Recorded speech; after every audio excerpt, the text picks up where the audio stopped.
손흥민이 경기 전 감독에게 정확히 경고했던 그 한마디를 무시한 대가로 LAFC가 치러야 했던 참혹한 패배의 진실, 지금부터 공개합니다. 여러분, 축구에서 가장 잔인한 순간이 뭔지 아시나요? 직접 경기장에서 뛰다가 지는 게 아니라 관중석에 무기력하게 앉아서 자기가 만들어온 모든 것이 눈앞에서 무너지는 걸 그저 바라만 봐야 하는 거거든요. 2026년 4월 11일 새벽, LAFC는 바로 그 최악의 악몽을 경험했습니다. MLS 1위를 달리던 이 막강한 팀이 리그 최하위권 포틀랜드 팀버스에게 1대2로 충격패를 당했는데요. 진짜 충격적인 건 따로 있었습니다. 마크 도스 산토스 감독이 콘카카프 챔피언스컵 8강을 위해 주전들을 쉬게 하면서 손흥민과 위고 요리스를 VIP 관중석에 앉혔거든요. 그리고 경기가 끝난 후 프랑스 국가대표팀 전 주장이자 LAFC의 철벽, 골키퍼 위고 요리스가 입을 열었습니다. 그가 공개한 내용은 정말 충격적이었어요. 손흥민이 경기 전에 정확하게 경고했던 내용을 코칭 스태프가 완전히 무시해버렸다는 거죠. 일단 경기 상황부터 정리해드릴게요. LAFC는 전반 32분에 먼저 실점했고요. 후반 49분에 주드테리의 골로 간신히 동점을 만들었습니다. 그런데 85분에 VAR 판정으로 역전골이 취소됐어요. 완전히 멘탈이 나가버린 거죠. 그리고 추가 시간 906분, 최후의 쐐기골을 허용하면서 경기가 끝났습니다. 소름 돋지 않나요? 경기가 끝나고 미국 언론과 팬들은 어린 선수들과 백업 골키퍼를 미친 듯이 비난하기 시작했어요. 근데 바로 그때 요리스가 나섰습니다. 그는 관중석에서 본 진실을 있는 그대로 털어놨는데요. 이게 진짜 핵심이거든요. 단순히 후배 골키퍼를 감싸는 수준이 아니라 코칭 스태프가 손흥민의 예언을 무시한 치명적인 실수를 정확하게 짚어냈습니다. 요리스는 인터뷰 첫 마디부터 백업 골키퍼 에이브로엠 파터에게 쏟아지는 비난을 완전히 차단했어요. 골키퍼 탓하지 마세요. 내가 뛰어도 졌을 겁니다. 이 한마디로 모든 걸 정리한 거죠. 그는 그러니까 손흥민과 함께 관중석에 앉아서 경기 시작 1분부터 극도의 불안감을 느꼈다고 말했거든요. 팀의 템포와 대형 간격이 완전히 엉망이었다는 겁니다. 현대 축구의 기본 원리를 생각해보세요. 수비는 최전방 압박에서부터 시작되는 거잖아요. 근데 손흥민이 없으니까 그 물리적 압박감이 완전히 사라져버린 거예요. 포틀랜드 팀버스는 너무 편안하게 58%나 되는 점유율을 가져갔어요. 리그 최하위권 팀이 1위 팀을 상대로 점유율에서 앞선다는 게 말이 됩니까? 이게 바로 시스템적 붕괴의 증거거든요. 요리스는 32분 실점이 골키퍼 개인의 실수가 아니라 전방에서부터 시작된 시스템 붕괴의 필연적 결과라고 명확하게 짚었습니다. 공격수들이 압박을 안 하니까 미드필더들이 편안하게 패스하고 그 패스들이 LAFC의 누더기 같은 대형을 관통해버린 거죠. 이건 수비수나 골키퍼가 아무리 잘해도 막을 수가 없는 상황이었다는 겁니다. 그런데 여기서 진짜 중요한 폭로가 나옵니다. 요리스가 경기 전 전술회의에서 있었던 일을 공개한 거예요. 손흥민이 코칭 스태프에게 명확하게 경고했다는 겁니다. 뭘 경고했냐고요? 바로 프로비던스 파크의 인조잔디 문제였어요. 손흥민은 팀 내에서 환경 요인을 가장 잘 파악하는 선수거든요. 프리미어리그에서 온갖 험한 날씨와 다양한 잔디, 조건을 다 겪어본 사람 아닙니까? 그가 경기 전에 이렇게 말했대요.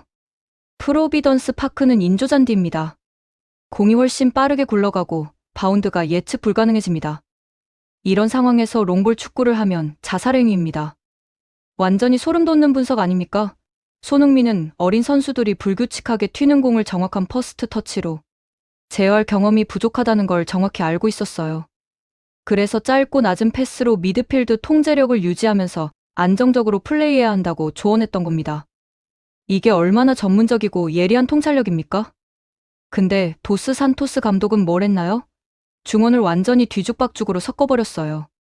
손흥민의 조언을 완전히 무시하고 자기 방식대로 밀어붙인 거죠. 그 결과는 아마추어 수준의 통제불능 상태였습니다. 요리스는 단언했어요. 만약 손흥민의 조언을 들었다면 우리는 여기서 승리하고 떠났을 겁니다. 이게 진짜 뼈아픈 대목이거든요. 프리미어리그에서 수백 경기를 뛰면서 온갖 경기장 조건을 다 겪어본 월드클래스 선수가 자신의 경험을 바탕으로 명확한 조언을 했는데 감독이 그걸 무시했다는 겁니다. 오만함의 대가가 얼마나 값비싼지 보여주는 완벽한 사례죠. 요리스는 관중석에서 데니스 부안가의 상황도 정확하게 분석했어요. LAFC의 킬러, 스트라이커 부안가가 완전히 고립된 채로 체력적 고문을 당하고 있었다는 거죠. 왜냐고요? 손흥민이 없었으니까요. 이게 진짜 중요한 포인트거든요. 손흥민이 피치 위에 있으면 공간적 중력이 발생합니다. 적들이 강제로 23명의 수비수를 손흥민에게 붙여야 하고, 그러면 부안가가 파고들 빈 공간이 열리는 거예요. 근데 오늘은 그 중력을 만들어줄 손흥민이 없었잖아요? 결국 부안가는 포틀랜드의 깊숙이 내려앉은 수비 시스템에 완전히 갇혀버렸습니다. 통계 수치도 완전히 기만적이었어요. LAFC가 18개의 슈팅을 쏴서 포틀랜드의 11개보다 많았다고요?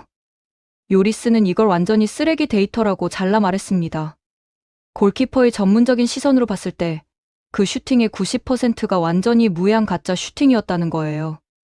전술적 연계에서 나온 게 아니라 좌절감 속에서 강요받은 무의미한 중거리 슛들이었다는 겁니다. 일본은 지금 초비상입니다. 아니 잠깐, 이건 일본 얘기가 아니라 LAFC 얘기죠. 근데 진짜 초비상이 맞는 게 통계는 우위였는데 실질적인 살상력은 완전히 떨어지는 나약한 팀이었다는 거거든요. 숫자 뒤에 숨겨진 잔혹한 진실을 요리스가 정확하게 파헤친 겁니다. 그리고 요리스는 경기 막판 결정적인 순간을 짚어냈어요. 85분 VAR로 골이 취소됐을 때 젊은 선수들이 어떻게 반응했는지 아세요? 어깨를 축 늘어뜨리고 심판한테 불평하면서 대형 간격을 완전히 잃어버렸대요. 정신력이 완전히 무너진 거죠. 요리스는 이렇게 말했습니다. 만약 그 순간 나와 소니가 피치 위에 있었다면 얼굴에 대고 호통을 쳤을 겁니다. 즉각 템포를 다잡고 수비 블록을 재구축했을 거예요. 906분에 그런 어처구니 없는 골을 허용하는 일은 절대 없었을 겁니다. 이게 바로 베테랑의 가치거든요. 최고 수준의 축구는 두 발과 근육만으로 하는 게 아니에요. 얼음장처럼 차가운 두뇌로 하는 겁니다. 위기 상황에서 팀을 다잡고 방향을 제시할 수 있는 리더십. 그게 바로 손흥민과 요리스 같은 베테랑들이 지닌 진짜 가치입니다. 전문가 테일러 투엘먼은 요리스의 분석을 극찬했어요.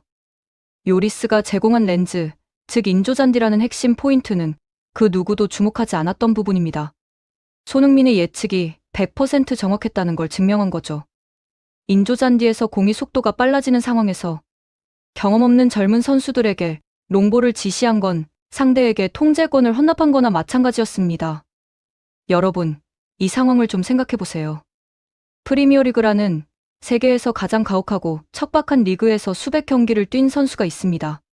그가 자신의 경험을 바탕으로 경기장 환경의 특수성을 정확하게 파악하고 그에 맞는 전술적 조언을 했어요. 근데 감독이 그걸 무시했고 결과는 참담한 패배였습니다. 이게 단순히 한 경기 지고 마는 문제가 아니거든요. 손흥민 같은 월드클래스 선수의 통찰력을 무시하는 조직 문화가 만들어지면 그건 장기적으로 팀 전체에 엄청난 독이 됩니다. 선수들은 내가 뭘 말해도 안 들어주는구나 라고 생각하게 되고 결국 소통이 끊기는 거예요. 손흥민이라는 선수를 한번 생각해 보세요. 토트넘에서 10년 가까이 뛰면서 프리미어리그의 모든 것을 경험한 사람입니다. 맨체스터 시티의 에티하드 스타디움부터 리버풀의 안필드까지 온갖 경기장의 특성을 몸으로 익힌 사람이에요. 그가 이 잔디는 위험합니다 라고 경고하는데 그걸 무시한다는 게 말이 됩니까? 더 웃긴 건 손흥민이 단순히 위험하다고만 말한 게 아니라는 거예요. 구체적인 대안까지 제시했잖아요. 롱볼 하지 말고 짧고 낮은 패스로 미드필드 통제력을 유지하세요.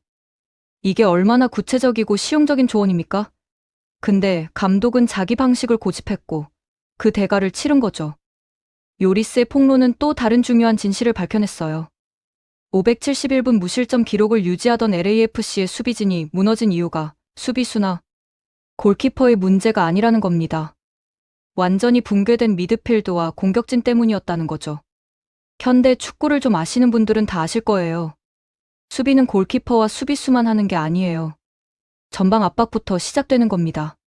공격수가 상대 수비수를 압박해서 빌드업을 방해하고 미드필더가 중원을 장악해서 위험한 패스를 차단하고 그렇게 해서 수비수와 골키퍼의 부담을 줄여주는 거거든요. 근데 손흥민이 없으니까 이 시스템 전체가 무너진 겁니다. 최전방에서 압박을 안 하니까 포틀랜드 선수들은 너무 편안하게 패스를 돌렸어요.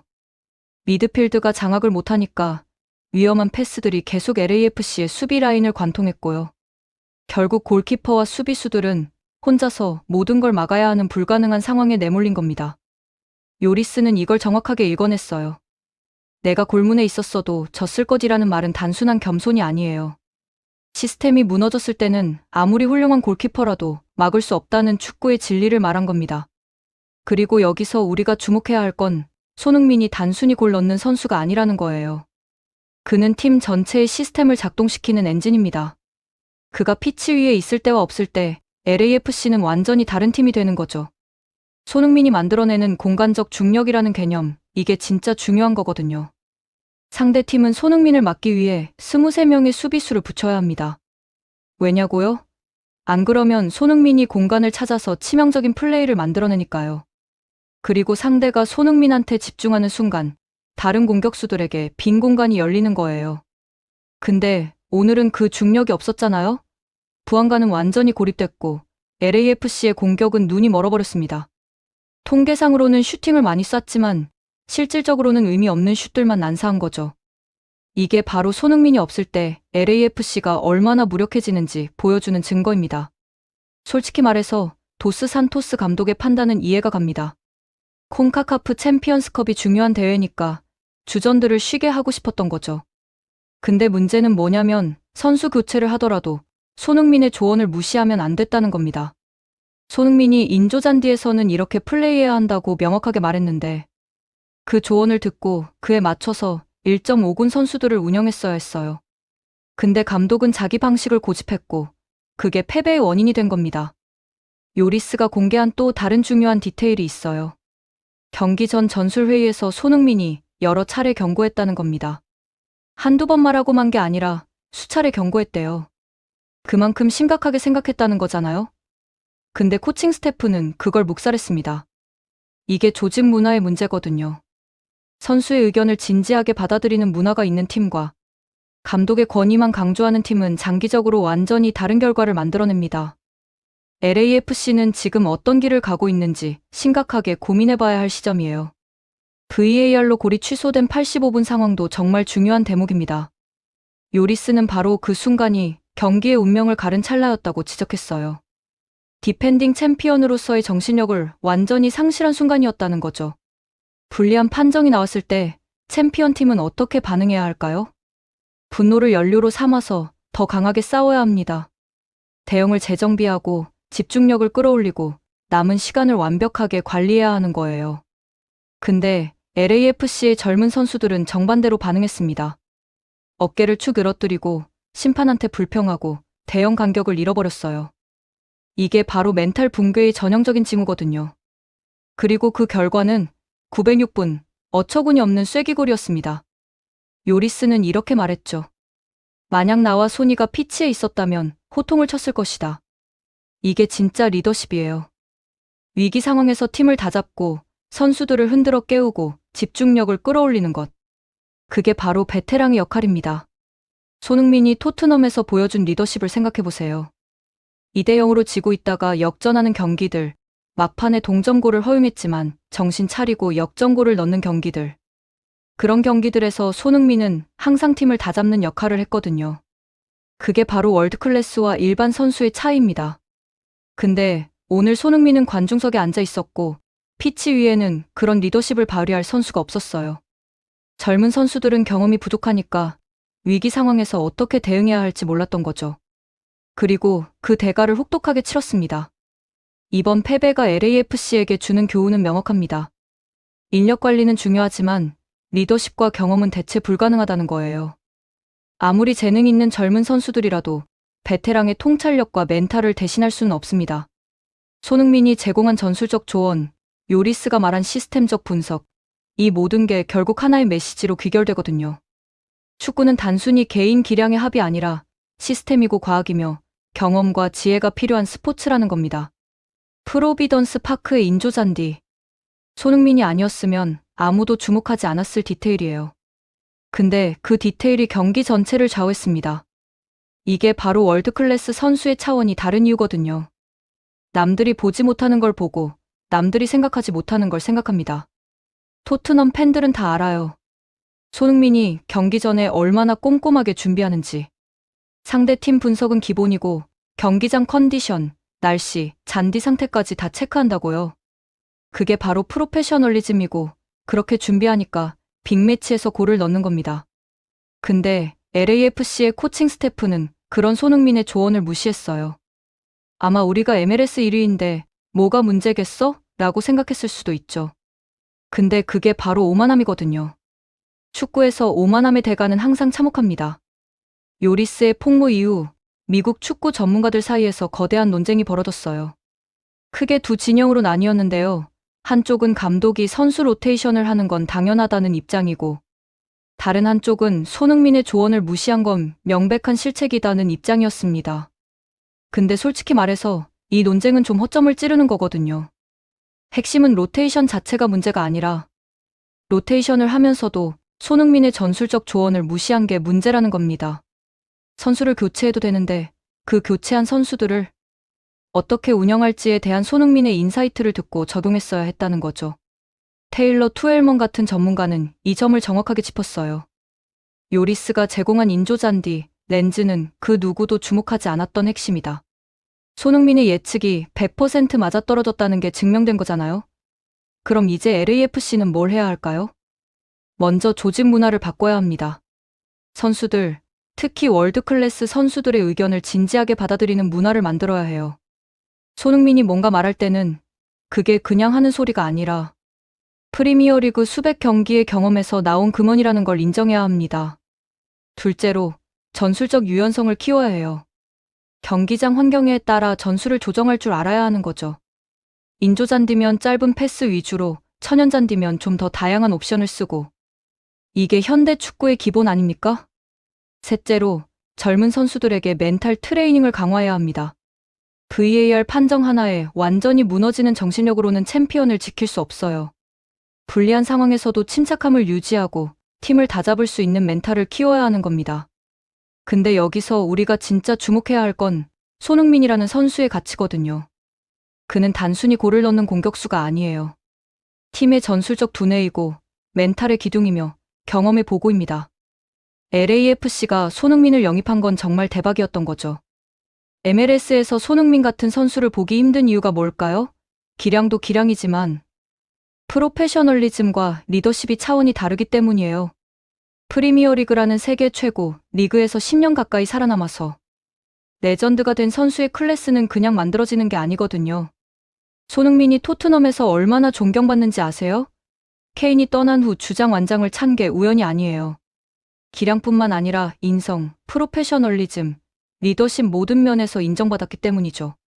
그런 선수가 LAFC에 왔다는 게 얼마나 행운인지 LAFC는 정확하게 알아야 합니다. 요리스도 마찬가지예요. 프랑스 국가대표팀 주장을 맡았고 2018 월드컵 우승을 이끈 레전드 골키퍼입니다. 그가 백업 골키퍼를 감싸면서 시스템의 문제를 지적한 건 단순히 후배를 감싸는 게 아니라 진실을 말한 거거든요. 두 레전드가 관중석에서 같은 걸 봤다는 게 중요해요. 요리스는 골키퍼 관점에서, 손흥민은 공격수 관점에서 경기를 봤을 텐데 둘 다 똑같은 결론에 도달했습니다. 시스템이 무너졌다. 감독이 조언을 무시했다. 이건 개인의 실수가 아니라 전술적 실패다. 이게 얼마나 강력한 메시지입니까? LAFC 팬들 입장에서는 이번 패배가 정말 아쉬울 거예요. MLS 1위를 달리다가 최하위권 팀한테 진 거잖아요. 근데 긍정적으로 보면 이게 큰 교훈이 될 수도 있어요. 베테랑의 조언을 무시하면 안 된다는 걸 뼈저리게 배운 거니까요. 앞으로 중요한 경기가 많이 남아 있습니다. 콘카카프 챔피언스컵도 있고 MLS 플레이오프도 있고, 이번 패배를 발판으로 삼아서 손흥민과 요리스의 경험과 통찰력을 최대한 활용한다면 LAFC는 더 강한 팀이 될 수 있을 거예요. 손흥민의 인조잔디, 경고, 이게 단순히 한 경기에 대한 조언이 아니거든요. 이건 환경 요인을 철저히 분석하고 그에 맞춰 전술을 조정해야 한다는 현대 축구의 기본 원리를 말한 겁니다. LAFC가 이걸 제대로 배운다면 앞으로 비슷한 실수를 반복하지 않을 거예요. 요리스의 시스템 분석도 마찬가지예요. 현대 축구에서 수비는 골키퍼와 수비수만 하는 게 아니라 최전방 압박부터 시작된다는 걸 명확하게 보여줬잖아요. 이 원리를 팀 전체가 이해하고 실천한다면 LAFC의 수비는 더 견고해질 겁니다. 젊은 선수들도 이번 경기에서 많이 배웠을 거예요. 멘탈 관리의 중요성, 환경 요인의 영향, 시스템적 사고의 필요성. 이런 것들은 책으로 배우는 게 아니라 실전에서 뼈저리게 느끼면서 배우는 거거든요. 특히 VAR 판정 후 무너진 상황은 젊은 선수들에게 평생 잊지 못할 교훈이 될 겁니다. 불리한 판정에도 침착함을 유지해야 한다. 감정적으로 반응하면 더 큰 재앙이 온다. 이걸 몸으로 배운 거죠. 재밌게 보셨다면 구독과 좋아요, 알림 설정 부탁드립니다.